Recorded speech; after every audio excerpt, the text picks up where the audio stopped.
Hi hello friends, welcome back to our YouTube channel Gautami అభిరుచులు. అందరూ ఎలా ఉన్నారండి? బాగున్నారని అనుకుంటున్నాను. నేను కూడా బాగున్నాను. Today the best recipe egg biryani. మామూలుగా మనం క్విక్గా అయిపోతుందని కుక్కర్లో ప్రిపేర్ చేసుకుంటూ ఉంటాము.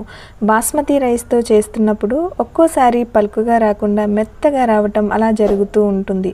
మరి ఈరోజు ఎగ్ బిర్యానీని పాత్రలో చక్కటి టేస్ట్ అండ్ సరైన పద్ధతిలో ఇప్పుడు ప్రిపేర్ చేయబోతున్నాను. రెసిపీ చివరి దాకా స్కిప్ చేయకుండా చూసేయండి.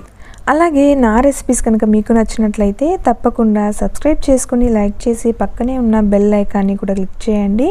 ఇక లేట్ చేయకుండా తయారీ విధానం చూద్దాం. ఫస్ట్ ఇక్కడ నేను 500 grams ½ kg బాస్మతి రైస్ని తీసుకుంటున్నానండి. కొలత ప్రకారం అయితే 1.5 గ్లాస్ అయితే తీసుకున్నాం. ఇప్పుడు శుభ్రంగా వాష్ చేసుకొని వాటర్ని యాడ్ చేసి 20 minutes నానబెట్టుకుందాం. రైస్ నానేలోపు ఎగ్స్ని బాయిల్ చేసుకుందామండి. మీ ఇష్టం అండి. నేనైతే ½ డజను 6 eggs అయితే తీసుకుంటున్నాను. పాత్రలోకి యాడ్ చేసి ఎగ్స్కి మించి వాటర్ని పోసి ½ tablespoon ఉప్పును వేసి బాయిల్ చేసి రెడీ చేసి పక్కన ఉంచుకుందాము. ఈ ప్రాసెస్ అయిన తర్వాత స్టవ్ పై మరొక వెడల్పాటి పాత్రను పెట్టాను. ఇందులోకి ½ కప్ ఆయిల్ని వేసి హీట్ అయినాక బాయిల్డ్ ఎగ్స్ని వేద్దాము.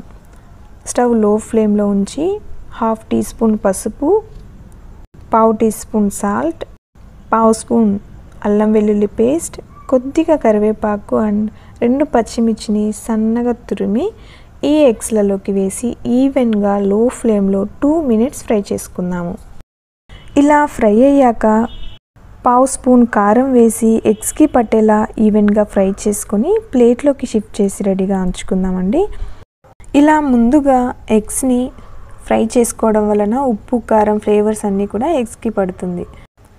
ఈ ప్రాసెస్ అయిన తర్వాత ఎగ్స్ని ఫ్రై చేసిన ప్యాన్లోనే ఇదే ఆయిల్లో 1 స్పూన్ గీని యాడ్ చేసి మసాలా దినుసులు 3 దాల్చిన చెక్కలు, ½ teaspoon జీలకర్ర, 2 యాలకులు, 10 మిరియాలు, 4 లవంగం మొగ్గలు, 2 అనాస పువ్వులను తీసుకుంటున్నానండి. మీ దగ్గర అవైలబుల్లో ఉన్న మసాలా దినుసులను తీసుకోవచ్చు. నెక్స్ట్ 2 పచ్చిమిర్చిని చీలికలుగా కట్ చేసి వేద్దాము. అలాగే ½ కప్ జీడిపప్పు, ఒక పెద్ద ఆనియన్ని ఇలా స్లైసెస్లా కట్ చేసి యాడ్ చేస్తున్నాను. వీటన్నింటినీ గోల్డ్ షేడ్ వచ్చేంత వరకు వేపుకున్న తర్వాత 1.5 స్పూన్ అల్లం వెల్లుల్లి పేస్ట్ని కూడా మరియు 3 టొమాటోస్ని ఇలా పెద్ద ముక్కలుగా కట్ చేసి యాడ్ చేద్దాము. మొత్తం పచ్చివాసన పోయేంత వరకు వేపుకున్న తర్వాత చిటికెడు పసుపు, 3/4 స్పూన్ కారం, 1 స్పూన్ ధనియాల పౌడర్ యాడ్ చేస్తున్నాను. ఆల్రెడీ మనం పచ్చిమిర్చిని కూడా యాడ్ చేసాం కాబట్టి కారం స్పైసెస్కి తగ్గట్టు వేసుకోండి. 2 minutes ఇలా ఫ్రై చేసుకున్న తర్వాత ½ teaspoon garam masala and 3/4 cup పెరుగును వేస్తున్నానండి. ఈవెన్గా ఫ్రై చేసి మగ్గించుకున్న వెంటనే గుప్పెడు కొత్తిమీర అండ్ పుదీనా ఆకులను వేసి ఆయిల్ పైకి తేలేంత వరకు వేయించుకుందాము. ఇలా పూర్తిగా స్పైసెస్ అంతా ఫ్రై అవ్వటానికి నాకు 10 minutes టైం పట్టిందండి. ఆఫ్టర్ 10 minutes తర్వాత ముందుగా నానబెట్టి ఉంచుకున్న బాస్మతి రైస్ని మసాలా ఫ్రైలోకి యాడ్ చేసుకుందాము.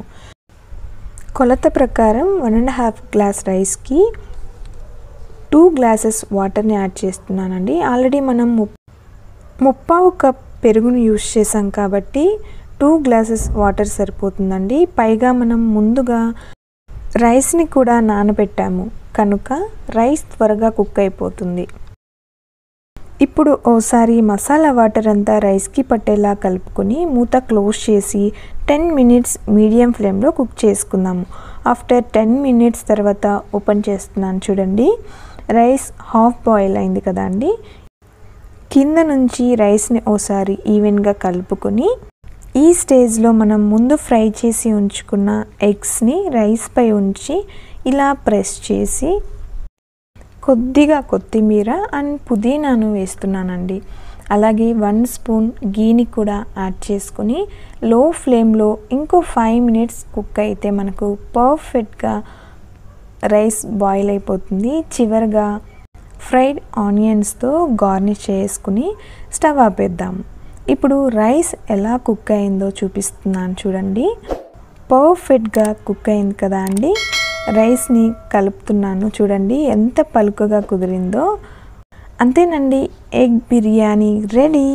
మరి మీరు ఎప్పుడైనా తప్పకుండా నా పద్ధతిలో ట్రై చేయండి, సూపర్ టేస్టీగా కుదురుతుంది. ఈ బిర్యానీ నాన్ వెజ్ రెసిపీలలోకి, కబాబ్స్లలోకి కాంబినేషన్ పర్ఫెక్ట్ అని చెప్పవచ్చు. అండ్ మీరు ప్లెయిన్గా తినచ్చు లేదా రైతాతో అయినా కూడా సర్వ్ చేసుకోవచ్చు. అంతేనండి, మీకు నచ్చిందా? అయితే తప్పకుండా సబ్స్క్రైబ్ చేసుకొని లైక్ చేసి మీ ఫ్రెండ్స్ అండ్ ఫ్యామిలీ మెంబర్స్తో కూడా షేర్ చేసుకోండి. మరిన్ని న్యూ రెసిపీస్తో మళ్ళీ కలుద్దాం. Thanks for watching. బాయ్.